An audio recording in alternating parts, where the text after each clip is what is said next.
জীবনে কোনোদিন বউকে গালি দিবেন না, মারবেন না, নিন্দা করবেন না। ও শান্তির তৃপ্তির বস্তু। আমি এ কথা বলিনি, এ কথা আল্লাহ বলছে। আমি তোমাদের স্ত্রীদেরকে সৃষ্টি করেছি, তোমরা সেখানে শান্তি পাবা, তৃপ্তি পাবা, এই জন্য। আবার মুকসাদুল মুমিনিনে যে নিয়ম লেখা আছে সেটা বাতিল করে দিয়েছেন আল্লাহ। মুকসাদুল মুমিনিনে একটা হেডলাইন আছে বইটাতে, অবিবাহিত ছেলে মেয়ের পড়া নিষেধ। তো যে দেখে সেই পড়ে, যে দেখে সেই পড়ে। কিরে এখানে কি আছে? কেন এটা হেডলাইন? হেডলাইনই মিথ্যে, হেডলাইনটাই মিথ্যে। অবিবাহিত ছেলে মেয়ের পড়া নিষেধ, তো ছেলে মেয়ে সবাই দেখে। এখন পড়ে দেখছে নিচে লেখা আছে, সফরের পূর্বে স্ত্রী মিলন হলে ছেলে ল্যাংড়া হয়, ভরা পেটে স্ত্রী মিলন হলে ছেলে ভ্যাংচা হয়, চন্দ্রগ্রহণ সূর্যগ্রহণে স্ত্রী মিলন হলে ছেলে টেরা হয়। এইভাবে কয়েক পৃষ্ঠা যাবৎ লিখেছেন। আল্লাহর হস্তে সবটা কথাই মিথ্যা, একটা সত্য না। শুধু যদি বলি মিথ্যা তাহলে ভুল হবে, এবারে ডাহা মিথ্যা। আল্লাহ বলছেন নিসাউকুম হারফুল লাকুম ফাতু হারসাকুম আন্না শাইতুম, তোমাদের স্ত্রী তোমাদের জমি, তোমাদের স্ত্রী তোমাদের ক্ষেত। তোমরা তোমাদের জমিতে আসো, তোমরা তোমাদের খেতে আসো, তোমাদের ইচ্ছা মতো। সকালেই কি, বিকেলেই কি, দুপুরেই কি, ভরা পেটেই কি, চন্দ্র সূর্য গ্রহণ লাগলেই কি আর না লাগলেই কি। এই কথা আল্লাহ বলছে। লেখক বলে এই কথা, আর আল্লাহ বলেন এই কথা। নারী হচ্ছে পুরুষের জন্য খুব দামি ভিন্ন সম্পদ। আপনাকে আমি কি দিয়ে বুঝাই? আলোচনার শেষ পর্যায়ে নারী কি জিনিস তা আল্লাহ কি বলেছেন, আল্লাহ নবী কি বলেছেন তা ধারাবাহিকভাবে আসবে। তো কথা প্রসঙ্গে বললাম, এক, যে মানের খাচ্ছ সে মানের খাওয়াবা। দুই, যে মানের পড়ছ সে মানের পড়াবা। তিন, কটু কথা বলবা না। চার, মুখের উপরে মারো না। পাঁচ, তোমার বাড়ি ছাড়া তাকে কোথাও যেতে দিও না।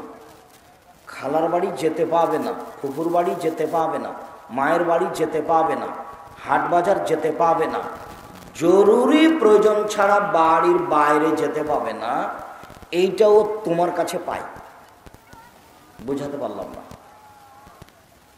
তাহলে পানির ব্যবস্থা করতে হবে, সব কিছু করতে হবে। ও বাজারে গেল কিভাবে, এখানে সেখানে গেল কিভাবে? অবাক কথা। আপনি হক দেননি, আপনি কাপুরুষ, আপনার বিবাহ করা ঠিক হয়নি। আল্লাহর নবী বলছেন, ইয়া মাশারা শাবাব মান ইসতাতা মিনকুমুল বাত, যুবক শোনো, তোমরা যারা যুবক, তোমাদের যদি ক্ষমতা থাকে তাহলে বিবাহ করো। বুখারী মুসলিমের হাদিস। দেখো, তোমাদের যদি ক্ষমতা থাকে তাহলে বিবাহ করো। ক্ষমতা, ক্ষমতা নাম্বার এক টাকা, ক্ষমতা নাম্বার দুই শারীরিক ক্ষমতা, ক্ষমতা নাম্বার তিন কন্ট্রোল ক্ষমতা। এই কোথায় গেছিলা? চামড়া তুলে দেবো, একেবারে দাঁত খুলে দেবো। কোথায় গেছিলা? ক্ষমতা লাগবে। আল্লাহ নবী বলছেন যদি ক্ষমতা থাকে বিবাহ করো। ওকে কন্ট্রোল করতে হবে, ওকে ঘিরে রাখতে হবে, ওর থাকার জায়গা দিতে হবে, খাওয়ার জায়গা দিতে হবে, পেশাব পায়খানার জায়গা দিতে হবে, সব কিছু দিতে হবে। ফাইলা ব্যস্তাতে যদি না পড়ো, ফায়রা বিষম ধরো, রোজা থাকো। রোজা থেকে থেকে যৌবনকে ধ্বংস করে দাও, বিবাহ করিও না।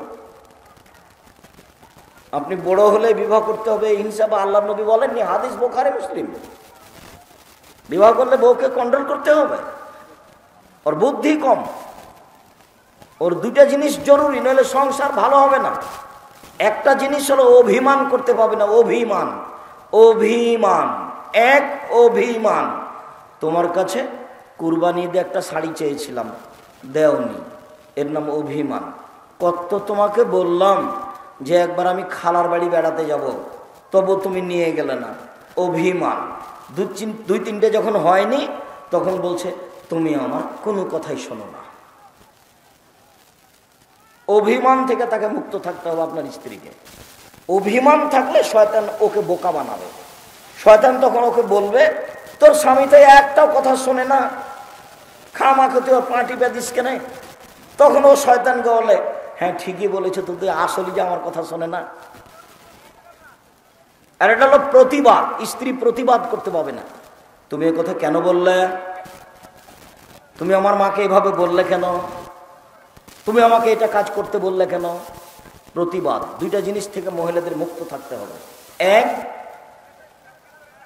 অভিমান, আর একটা হলো প্রতিবাদ। প্রতিবাদ করলেই শয়তান তাকে পাগল বানাবে, তখন ওই মারামারি, ওই ঝগড়া, মুখামুখি চলতে থাকবে, বুদ্ধি কম দিয়ে এক পর্যায়ে তালাক হয়ে যাবে।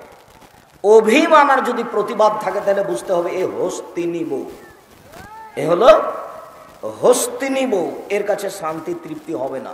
এ ভুল বুঝে আমি বলি একটা, ও করে আরেকটা, আমি বলি একটা, ও করে আরেকটা। আমি বলি না যে বউ তালাক দিতে হবে, তবে তালাক দেওয়ার পরামর্শ থাকছে, আমি আদেশ করিনি। এ দিয়ে সংসার ভালো হবে না। কি হলে সংসার ভালো হবে? এভাবে বলতে হবে, শোনেন, আমি কালের পাড়া গ্রামের মেয়ে, লবণ ভাতেই খুশি। আমি আপনার দুই পায়ের নিচে আপনার সেবায় নিজেকে বিলিয়ে দিতে চাই। আমার পক্ষ থেকে কোনো প্রকার অভিমান থাকিবে না। কাপড় মোটা হলেও বলবো না, কাপড় চিকন হলেও বলবো না, কোনো সময় আপত্তি করিব না। যেভাবে আদেশ করবেন সেভাবে পালন করব। যাহাই বলিবেন তাহাই করিব, যদি পাপ না হয়। যাহাই বলিবেন তাহাই করিব, যদি পাপ না হয়। এইভাবে যদি আপনার স্ত্রী প্রস্তুত থাকে, তখন আপনি দেখবেন যে হ্যাঁ, আল্লাহ ঠিকই বলেছেন যে স্ত্রী হলো তোমার শান্তির বস্তু, তৃপ্তির বস্তু, মিঠা বস্তু। এত আদরের, এত আদরের বগড়া সোনাতলা হাটের আদরের মালসা। আদর করতে হয়, ঘেরে রাখতে হয়, ঢেকে রাখতে হয়, বাইরে যেতে দিতে হয় না, আমার একটা হক আছে। বলছিলাম, জাহেলিয়াতের যুগে মেয়েদেরকে মাটিতে পুঁতে দেওয়া হতো। আল্লাহ তাআলা বলেন, ওই ইদাল মাউদাতু সুইলাত বিআইয়ি যামবিন কুতিলাত। জীবিত মেয়ে যাদেরকে মাটিতে পুঁতে দেওয়া হয়েছে, তাদেরকে বিচারের মাঠে বলা হবে, বলো তো তোমাকে কোন অপরাধে হত্যা করা হয়েছে। বিচারের মাঠে এই মেয়েকে জিজ্ঞাসা করা হবে, বলো তো কোন অপরাধে তোমাকে মাটিতে পুঁতে দেওয়া হয়েছে। তো মেয়ে কি জবাব দিবে? এই ছেলে, যারা দায়িত্ব পালন করছে, যে নাগালের বাহিরে ওরা কথা বলছে, জোরে কথা বলছে, ওর তো বিবেচনা নাই যে আমি যে এত জোরে কথা বলছি ভিতরের মানুষ শুনতে পাচ্ছে। তোমাদের দেখতে হবে, তোমরা যারা এই গ্রামের ছেলে, আজকে বক্তব্য শুনিও না, পরিবেশ কন্ট্রোল করবে ভিতরে ও বাহিরে। কেউ দাঁড়িয়ে থাকতে পাবে না, দোকানপাটে কেউ গল্প করতে পাবে না। দোকানপাটে যদি এখন কেউ গল্প করে, এটা তোমাদের অযোগ্যতা। যদি আমি এই মানুষকে ঘৃণা করি, আমি আব্দুর রাজ্জাক বিন ইউসুফ এখানে কথা বলছি, আপনি দোকানে গল্প করছেন, মানে আপনি কি মনে করেন? আপনি কয় টাকার মালিক? আপনার কাছে কি বিদ্যা আছে? কেন আপনি গল্প করবেন? আমি আব্দুর রাজ্জাক বিন ইউসুফ আপনার বাড়িতে এসেছি, আপনি সামনে এসে ভদ্রতা বজায় রেখে বসে থাকবেন, আপনার কিছু না কিছু আমি উপকার করবই করবো ইনশাআল্লাহ। আমি তো নির্বাচনে আসিনি যে আপনি মুখটা ব্যাখ্যা করে ওখানে গিয়ে বসে থাকবেন। আমি তো নির্বাচন করতে আসিনি। আপনি কোন শরমে দোকানে বসে আছেন, আপনি কোন লজ্জায় বসে আছেন, তা আমি বলিনি। এ কথা কে বলছেন? আল্লাহ বলছেন। তোমরা ছেলেরা শক্ত হাতে দমন করো পরিবেশ, বাইরে কেউ চলাচল করতে পাবে না। সম্মানিত দিনী ভাই বোন, বলছিলাম জাহেলিয়াতের যুগে মেয়েদের কোনো সম্মান ছিল না, ওদেরকে মাটিতে পুঁতে দেওয়া হতো। দেখেন হাদিস, মুগিরা ইবনে শুবা রাদিয়াল্লাহু তাআলা আনহু বলেন, আল্লাহর নবী বললেন, পৃথিবীর মানুষ শুনে রেখো, ইন্নাল্লাহ হাররামা উকুকাল উম্মাহাত ওয়াদাল বানাত। চিরদিনের জন্য মায়ের অবাধ্য চলা হারাম। চিরদিনের জন্য মেয়েকে মাটিতে পুঁতে দেওয়া হারাম। চিরদিনের জন্য কৃপণতা হারাম। বুখারী মুসলিমের একটা হাদিসে 3টে জিনিস হারাম ঘোষণা করা আছে। তার 1 নাম্বারটা হলো বাপ মায়ের অবাধ্য হওয়া যাবে না। এই কথাটা একটু বলি। আল্লাহ নবী বলছেন, পৃথিবীর মানুষ শুনে রেখো, 4 শ্রেণীর মানুষ জান্নাতে যাবে না। 1 আকুন, বাপ মাকে মানে না যে। 2 কাম্মার, জুয়া খেলে যে। 3 মান্নান, খোটা দেয় যে। 4 মদমেনুল খাম, নিয়মিত বিড়ি, তামাক, জর্দা, সিগারেট, গুল, নেশাদার দ্রব্য খায়, পান করে যে। 4টে। আমার আঙ্গুলের দিকে দেখেন তো। 1 মনে থাকবে না মনে হয়, বাপ মাকে মানে না যে, এটা মনে থাকবে। 2 জুয়া খেলে যে। 3 খোটা দেয় যে। 4 নিয়মিত বিড়ি, তামাক, জর্দা, সিগারেট, গুল, নেশাদার দ্রব্য খায়, পান করে যে। মনে থাকবে না তো। বাপ মাকে মানে না যে।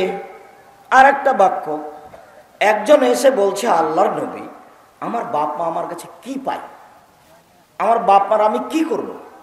তখন আল্লাহ রসুল বলছেন, তোমার বাপ মার কি করবে মানে কি বলো তুমি? হোমা জান্নাত নারকা, তারাই 2জন তোমার জাহান্নাম, তারাই 2জন তোমার জান্নাত। ওরাই তোমার জাহান্নাম, ওরাই তোমার জান্নাত। তোমার বাপ মা তোমার জাহান্নাম, তোমার বাপ মা তোমার জান্নাত। কি করবে মানে? মায়ের পায়ের নিচে জান্নাত, এ কথাই ঠিক। একদিন তুমি ছিলে তোমার মায়ের কোলে, এখন তোমার মা তোমার কোলে। তোমার বোনেরা শ্বশুর বাড়ি চলে গেছে, গোসল দেওয়াবা তুমি, কাপড় পরাবা তুমি, কাঁধে করে মেডিকেলে নিয়ে যাবা তুমি, গাও হাত মুছিয়ে দিবা তুমি, পেশাব করাবা তুমি, পায়খানা করাবা তুমি। একদিন তুমি ছিলে তোমার মায়ের কোলে, এখন তোমার মা তোমার কোলে। যা যা প্রয়োজন তোমার মায়ের তুমি সব করবা। তোমার মায়ের পায়ের নিচে জান্নাত। তো ঘুম থেকে উঠে দেখলাম যে আমার মায়ের চেয়ে খারাপ মানুষ দুনিয়াতে কেউ নাই। কেন? আমার মা যে আমার বউকে সবসময় গালি দেয়, এই কথাও ঠিক। দেখলাম যে আমার মায়ের চেয়ে খারাপ মানুষ কেউ নেই। কিভাবে? আরে টাকা দিয়ে আমি আর আমার মা সবসময় আমার বড় বোনের ছেলে মেয়েকে ভালোবাসে। তো একদিন পরীক্ষা করে দেখলাম যে একটা বড় মাছ কিনে নিয়ে আসা হয়েছে, আমারও ছেলে খেতে বসেছে, আমার বোনের ছেলেও বসেছে।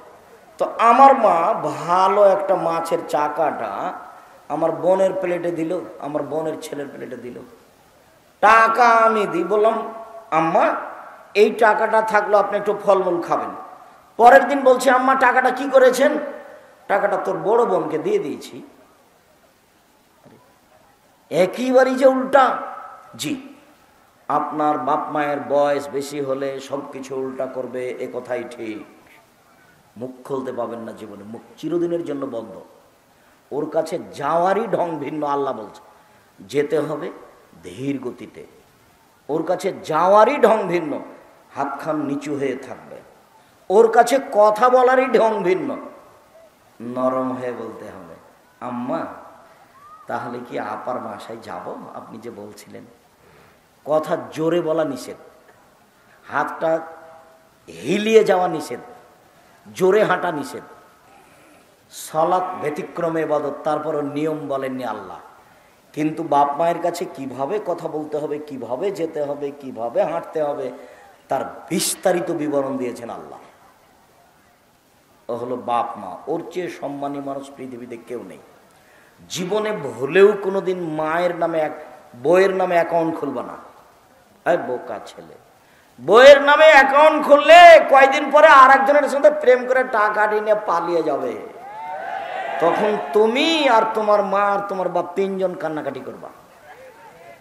বিদেশে গিয়ে আমি বক্তব্য দিলে বক্তব্যের একটা অংশ এটা থাকে, বইয়ের সাথে ভালোবাসা করে বাপ মায়ের সাথে সম্পর্ক দুর্বল করে বইয়ের নামে অ্যাকাউন্ট খুলেছে, 5 বছর দেশে আসেনি। কত যে মেয়ের সম্পর্ক আছে আল্লাহ ভালো জানে। আজ থেকে নিয়ে আমার সামনে যারা আছেন, অনলাইনে যারা আমার সাথে আছেন, ভবিষ্যতে যারা এই বক্তব্য অবগত হবেন, তাদের আমি অনুরোধ করছি, জীবনে কোনোদিন বাপ মায়ের সামনে মুখ খুলবেন না জোরে। মন খারাপ করা তো বহু দূরের কথা, জোরে কথা বলবেন না। মরে যাওয়ার সাথে সাথে খালি সারাদিন আপনাকে ধাক্কা দিবে। ইন্নালিল্লাহ, আমি মায়ের সামনে এই কথাটা বলেছিলাম। ইন্নালিল্লাহ, কারোর সামনে বললে এই কথা মনে হবে না, কিন্তু বাপ মায়ের সামনে বললে বারবার পিড়ে দিবে, বারবার পিড়ে দিবে। এক, বাপ মাকে মানে না যে। দুই, জুয়া খেলে যে, একটু জুয়া। প্রত্যেক যে খেলাতে টাকার হারজিত আছে সেটাই হলো জুয়া। টাকার হারজিত নেই, শরীর চর্চা আছে, তখন জায়েজ। ফুটবল, ক্রিকেট, শরীর চর্চাও নেই, টাকার হারজিত নেই, তখন একেবারেই হারাম। শরীর চর্চাও নেই, টাকার হারজিত নেই, বসে বসে চলে, সময় নষ্ট হয়, সলাৎ হয় না, ইবাদত হয় না, কাজ হয় না, বসে বসে চলে, এমন খেলা চিরদিনের জন্য হারাম। মানলাই পাবে নার দেশের ফাঁকাদাত খালে এত ফি দামে খিঞ্জির। কেউ যদি চৌসার, ছক্কা, লুডু, দাবা, পাঞ্জা, ক্যারাম বোর্ড, তাস, গেমস, এই ধরনের খেলা যত পৃথিবীতে হয়েছে আরও হবে, এসব খেলায় কেউ যদি অংশগ্রহণ করে, সে তার হাতকে শরীর রক্তের মধ্যে ডুবিয়ে দিল। শুকুরের রক্তের মধ্যে ডুবিয়ে দিল। এই খেলাগুলি চিরদিনের জন্য হারাম। আগে বাসায় গিয়ে ক্যারাম বোর্ডটাকে আগে হাতুড় দিয়ে ভাঙবা, হাম্বল দিয়ে, তারপরে ঘুমাবা। তুমি যদি না ভাঙবো, তুমি মুনাফেক। তুমি আমার বক্তব্যের সাথে মুনাফেকই করেছো। তুমি মুনাফেক। তোমার এই ভালোবাসাকে আমি নাকচ করে দিলাম। বহু কষ্ট করে অনেক দূর থেকে এসেছে, এ কথাই ঠিক, তবে তুমি বক্তব্যের সাথে মুনাফিক করো, এ কথাও ঠিক। চৌসার, ছক্কা, লুডু, দাবা, পাঞ্জা, ক্যারাম বোর্ড, তাস, গেমস, আরও যত খেলা জন্ম নিয়েছে নিবে, বসে বসে চলে, সব চিরদিনের জন্য হারাম। এই খেলায় যদি কেউ অংশগ্রহণ করে, সে তার হাতকে শুকুরের শরীর রক্তের মধ্যে ডুবিয়ে দিল। সম্মানিত দিনী ভাই বোন, এক, চিরদিনের জন্য মায়ের অবাধ্য চলা হারাম। দুই, মেয়েকে মাটিতে পুঁতে দেওয়া হারাম। তিন, কৃপণতা হারাম। 1 মিনিট।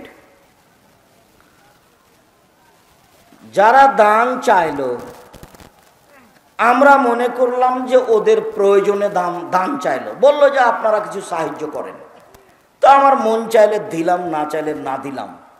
এটা আমাদেরই ভুল হয়েছে। আমরা জাতিকে বুঝাতে পারিনি যে দান চাইলে দিতে হবে, এরকম ঘটনা নয়। আগে আপনি জেনে নেন, ইবাদতের জগতে সবচেয়ে শক্তিশালী ইবাদত হলো দান। এটা মনে থাকবে কি? সালাত ইবাদত, হজ ইবাদত, কোরআন তেলাওয়াত ইবাদত, তাসবিহ তাহলিল ইবাদত। যত ইবাদত দুনিয়াতে আছে, তার সবার চেয়ে শক্তিশালী ইবাদত হলো দান। আব্দুর রাজ্জাক সাহেব, একটু বুঝিয়ে বলেন তো কিভাবে? হ্যাঁ, বুঝিয়ে বলি। সালাত আপনি আদায় করলেন, নেকি আপনার। আপনার মা কবরে আছে, কোনো উপকার হবে না। হজ করলেন, 10 লাখ টাকা খরচ করে, নেকি আপনার। আপনার মায়ের কোনো উপকার হবে না। তাসবিহ টিপলেন, নেকি আপনার। আপনার মায়ের কোনো উপকার হবে না। কোরআন তেলাওয়াত করলেন, নেকি আপনার। আপনার মায়ের কোনো উপকার হবে না। আপনি যখন বললেন, আব্দুর রাজ্জাক সাহেব, এই যে 5000 টাকা থাকলো আমার মায়ের নামে, আপনি জামিয়া সালাফে খরচ করবেন। যখন আপনি আপনার মায়ের নামে দানটা করলেন, তখন কবরের শাস্তি বন্ধ হয়ে গেল। এই কথা মুহাম্মদ সাল্লাল্লাহু আলাইহি ওয়াসাল্লাম বলেন। ওর ক্ষমতাই ভিন্ন। আল্লাহ রাসূল বলছেন, ইন্না সাদকাতা তুতফু হাররাল কবরে, নিশ্চয় দান কবরের শাস্তিকে বন্ধ করে দেয়। আল্লাহ রাসূল বলছেন, ইন্না সাদকাতা তুতফুল খাতিয়াতা কামা ইতফুল মাউন নারা, নিশ্চয় দান পাপকে মিটিয়ে দেয়, যেমন ভাবে পানি আগুনকে নিভিয়ে দেয়। আল্লাহ রাসূল বলছেন, ইন্না সাদকাতা সিররে তুতফু গাজাবার রাব্বে, আল্লাহ আমার উপরে খুব রাগ করে আছেন, আমি পাপ করেছি, আমি যখন দান করলাম তখন আল্লাহ ঠান্ডা হয়ে গেছে। ওর ক্ষমতাই ভিন্ন। এবার মনে থাকবে কি, ইবাদতের জগতে সবচেয়ে শক্তিশালী ইবাদত কি? দান। সবচেয়ে পাওয়ারফুল ইবাদত হলো দান। যার জন্য আল্লাহ রাসূল বলছেন, শোনো, যারা তোমরা ভ্যান চালিয়ে খাও, দিন মজুরি করে খাও, তোমরা 10 টাকা ইনকাম করেছো, 1 টাকা দান করো। এইটা হলো তোমার জাহান্নাম থেকে বাঁচার পথ। যখন আল্লাহ রাসূল বলেন, মহিলারা শোনো শোনো, মহিলারা শোনো শোনো, আমি জাহান্নামের অধিকাংশ মানুষে দেখছি নারী, জাহান্নামের অধিকাংশ মানুষে দেখছি নারী। তোমরা এক কাজ করো, দান করো, দান করো, দান করে তোমরা জাহান্নাম থেকে বাঁচো। তখন মহিলাদের গলায় কানে যা ছিল, গয়না আর দোল আর বালা চা ছিল, সব খুলে দিয়ে দিল আবু হুরায়রার হাতে। দান দিয়ে জাহান্নাম থেকে মুক্তি পাওয়া যায়। ভিন্ন ধরনের ইবাদত, শক্তিশালী পাওয়ারফুল ইবাদত। 3টা কথা অত্র বুখারী মুসলিমের হাদিসে। 1, বাপ মার অবাধ্য চলা হারাম। 2, মেয়েকে মাটিতে পুঁতে দেওয়া হারাম। 3, কৃপণতা হারাম। আল্লাহ নবী বলতেন, আল্লাহুম্মা নাউযুবিকা মিনাল বুখল, আল্লাহ তুমি আমাকে কৃপণতা থেকে বাঁচাও, আল্লাহ তুমি আমাকে কৃপণতা থেকে বাঁচাও, আল্লাহ তুমি আমাকে কৃপণতা থেকে বাঁচাও। কৃপণতা কি জিনিস? আল্লাহ রাসূল বলছেন, লা ইয়াদখুলুল জান্নাতা বাখিল, কৃপণ জান্নাতে যাবে না, কৃপণ জান্নাতে যাবে না, কৃপণ জান্নাতে যাবে না। 3 শ্রেণীর মানুষ ধ্বংস হবে, 3 শ্রেণীর মানুষ ধ্বংস হবে। 100 হন্মতা, কৃপণ যে সে ধ্বংস হবে, কৃপণতা যার ভিতরে আছে সে ধ্বংস হবেই। সম্মানিত দিনী ভাই বোন,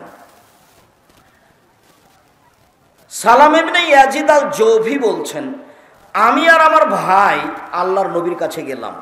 আমরা 2 ভাই আল্লাহর নবীর কাছে গিয়ে বললাম, আল্লাহর নবী, ইন্না উম্মানা মুলাইকা, আমাদের মা মুলাইকা, আমাদের মা মুলাইকা তাসিলুর রাহিমা, মানুষের সাথে সদাচরণ করত, খুব ভালো মহিলা ছিল।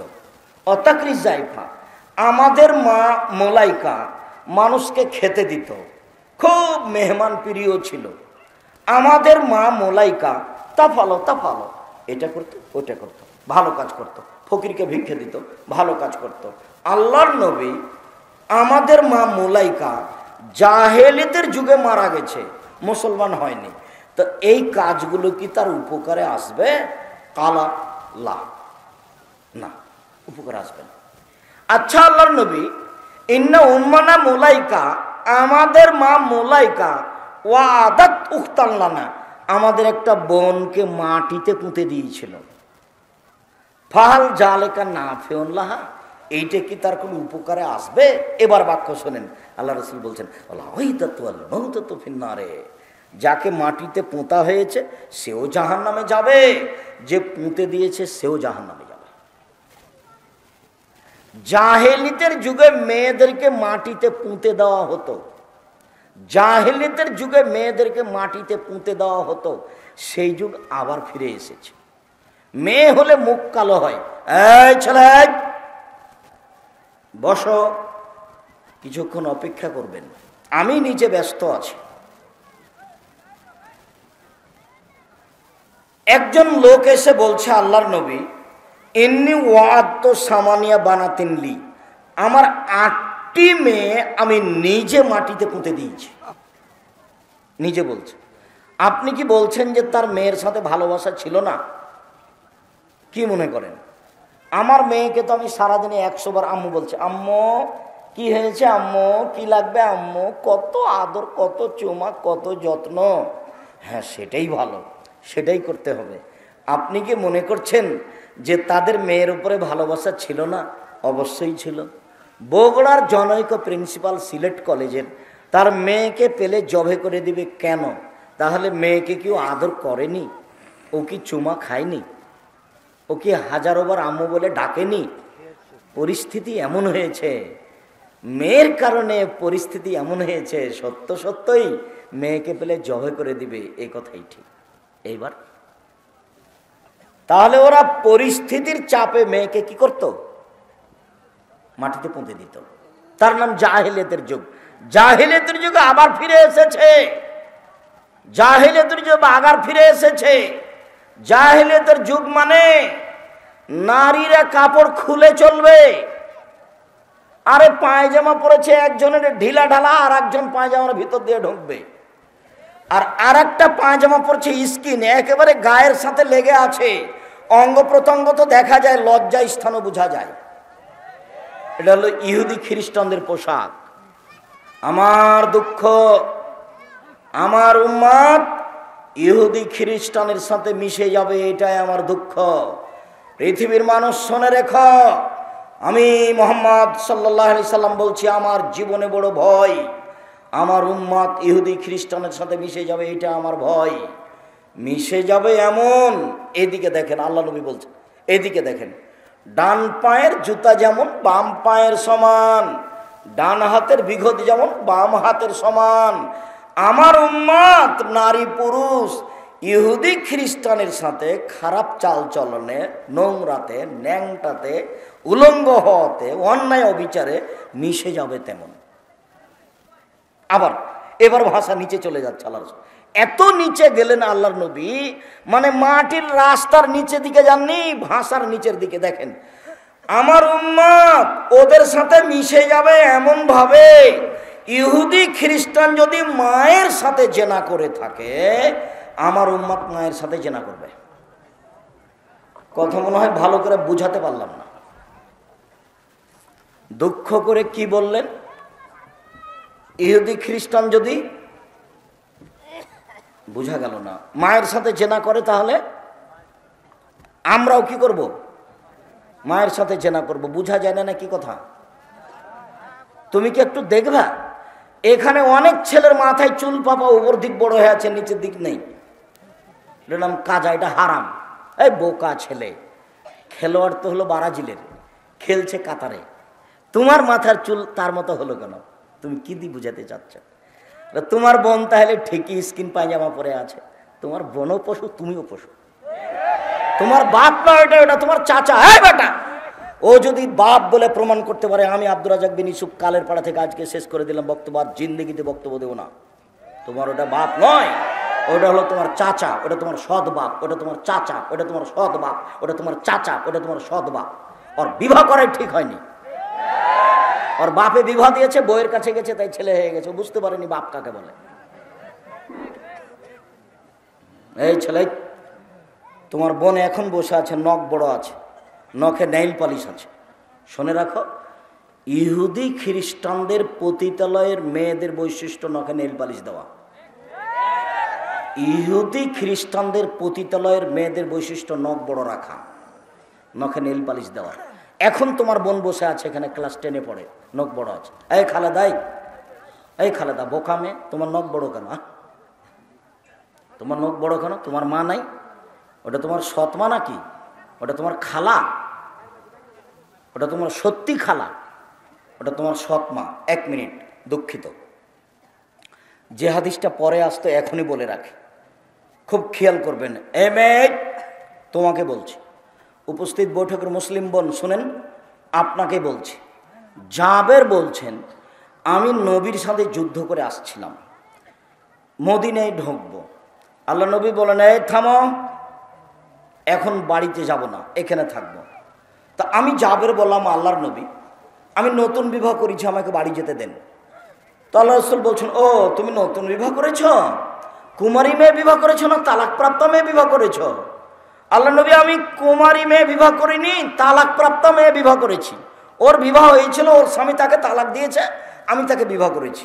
তো আল্লাহ রাসূল বলেন, আরে হাল্লা বিক্রম তোলায় বা তোলায় বোকা, তুমি কুমারী মেয়ে কেন বিবাহ করলে না? তুমি তার সাথে খেলতেও, তোমার সাথে খেলতো। তুমি কুমারী মেয়ে কেন বিবাহ করলে না? তুমি তার সাথে খেলতেও, তোমার সাথে খেলতো। তুমি কুমারী মেয়ে কেন বিবাহ করলে না? তুমি তার সাথে খেলতেও, তোমার সাথে খেলতো। আল্লাহ নবী শোনেন, আমি কুমারী মেয়ে কেন বিবাহ করলাম না? শোনেন, আমার বাপ উহুদের যুদ্ধে শহীদ হয়েছেন 9 জন মেয়ে রেখে। আমার মেয়েদের সমবয়সের, আমার বোনদের সমবয়সের মেয়েকে বিবাহ করা অপছন্দ করেছি। আক্রাহু আন উযাব্বিজা মিসলাহুন্না। আল্লাহ নবী, আমার বোনদের সমবয়সের মেয়েকে আমি বিবাহ করিনি 4টা কারণে। এই ছেলে, এই 4টা কারণ তোমার মায়ের মধ্যে থাকতে হবে।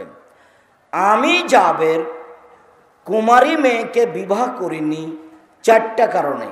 আমার বাপ শহীদ হয়েছেন উহুদের যুদ্ধে কয়টা মেয়ে রেখে? 9 জন। তো আমার বোনদের সমবয়সের মেয়েকে বিবাহ করিনি 4টা কারণে। 1, তুআল্লিমুহুন্না, আমার বউ আমার বোনদেরকে বিদ্যা শিখাবে। 2, বলে তুআদ্দিবুহুন্না, আমার স্ত্রী আমার বোনদেরকে শিষ্টাচার শিখাবে। 3, বলে তুরাজ্জালাহুন্না, আমার স্ত্রী আমার বোনদের মাথার চুল চিরুনি করে সাজগোজ করে দিবে। 4, বলে তাকুমা আলাইহিন্না, আমার স্ত্রী আমার বোনদের উপরে পাহারা দিবে। তোমার মা তোমার বোনের পাহারাদার, বোঝাতে পারিনি? তোমার মা কি? তোমার বোনের পাহারাদার। এবার বলো, তোমার বোনের নখ বড় আছে, এটা তোমার মা পাহারা দেয় না? দেয় না? দেয় না। এ তো খালা, এ সৎমা, এ সৎমা। এই খালা, দেয়, তুমি তোমার মাকে আজ থেকে সৎমা বলে ডাকবা। আরে তোমার এটা নিজের মা, এ কথাই ঠিক, তোমার সৎমা নয়। তোমার মা দায়িত্ব পালন করেনি, তোমার মায়ের অন্যায়ের কারণে এই পরিবারটা নষ্ট হয়েছে, ধ্বংস হয়েছে। আমার স্ত্রী যেন আমার বোনদেরকে শিষ্টাচার শিখাতে পারে। শিষ্টাচার কি জিনিস? শিষ্টাচার কি জিনিস? তোমার ছোট ভাইটার গায়ে যখন জামাটা পরাবে তোমার মা, তখন কোন হাতটা আগে ঢোকাবে? ডান হাত। দেখো তোমার মা কি করে। তোমার ছোট ভাইটে যখন প্যান্টটা পরাবে তোমার মা, তখন কোন পাটা আগে ঢোকাবে? যখন জুতাটা পরাবে কোন পা আগে পরাবে? যখন খুলবে বাম। তো তোমার মা হলো তোমাদের এই পরিবারে পাহারাদার। পরিবার নষ্ট করেছে তোমার মা, পরিবার নষ্ট করেছে তোমার বাপ। সম্মানিত দিনী ভাই বোন, জাহেলিয়াতের যুগে মেয়েদের দাম দেওয়া হতো না। একটা বুখারী মুসলিমের ঘটনা বলেছিল, কয়েক মিনিট এক খেলে চেয়ে থাকবেন। এখন যদি কোনো মহিলার স্বামী মারা যায়, কয় মাস শোক পালন করতে হয়? 4 মাস 10 দিন। কয় মাস শোক পালন করতে হয়? 4 মাস 10 দিন। তবে নাকফুল খুলতে পাবে না, কানের দুল খুলতে পাবে না, গয়না খুলতে পাবে না। মরার সাথে সাথে গায়ের গয়না খুলে ফেলা হিন্দুদের কাজ। স্বামী মরার সাথে সাথে সব খুলে ফেলা কাজের কাজ হিন্দুদের কাজ। যেইভাবে আছে সেভাবে থেকে যাবে। তোমার মা যেভাবে আছে সেভাবেই থাকবে 4 মাস 10 দিন। 4 মাস 10 দিন নতুন কাপড় পরতে পাবে না। তবে জাহেলিয়াতের যুগে মেয়েদের স্বামী মারা গেলে 1 বছর বাড়ির পিছনে কুঁড়ে ঘরে থাকতে হতো। কুঁড়ে ঘর, ময়লা কাপড় পরে থাকতে হবে 1 বছর। ওকে খাবার দিতে হবে ছাই তোলা প্লেটে, ওকে পানি দিতে হবে অময়লাযুক্ত গ্লাসে। ও একাই থাকবে, ও ভিতরে আসতে পাবে না। কেন? ওর স্বামী মারা গেছে। এটাই হলো জাহেলিয়াতের যুগের পদ্ধতি। কুঁড়ে ঘরে থাকবে, বাড়ির পিছন দিকে, কুকুর সিরগাল সামনে দিয়ে যাবে, তাতে আসে যায় না। প্লেটটা হবে ময়লাযুক্ত, গিলাসটা হবে ময়লাযুক্ত, কাপড় হবে ময়লাযুক্ত। কতদিন থাকবে? 1 বছর। তারপরে কি হবে? গাধা বা উঁট নিয়ে এসে, গাধা নিয়ে এসে সে তার লজ্জাস্থানকে গাধার গায়ের সাথে ঘষবে, তারপরে পবিত্র হবে। গাধার গোবরকে, উঁটের গোবরকে সে তার গায়ে মাখবে, মাথায় মাখবে, তারপরে পবিত্র হবে। এটা হলো জাহেলিয়াতের যুগের নারীদের স্বামী মারা গেলে শোক পালনের পদ্ধতি। বুঝা গেল না মনে হয় যে? আর আল্লাহর নবী কি করলেন এইটা। এবার এখানে একটু কথা বলেনি। হিন্দুরা নারীদের দাম দেয়নি। হিন্দু মেয়েরা আজও বাপের জমি পায় না, জানেন না এ কথা? হিন্দু মেয়েদেরকে বিবাহ করার 10টি পদ্ধতি আছে। তার একটা পদ্ধতির নাম রাক্ষসী বিবাহ। মেয়ের বাপ বিবাহ দিবে না, ছেলেটা জোর করে বিবাহ করবে। তো কি করবে? কপালে টিপ দিলে বিবাহ হয়ে গেছে।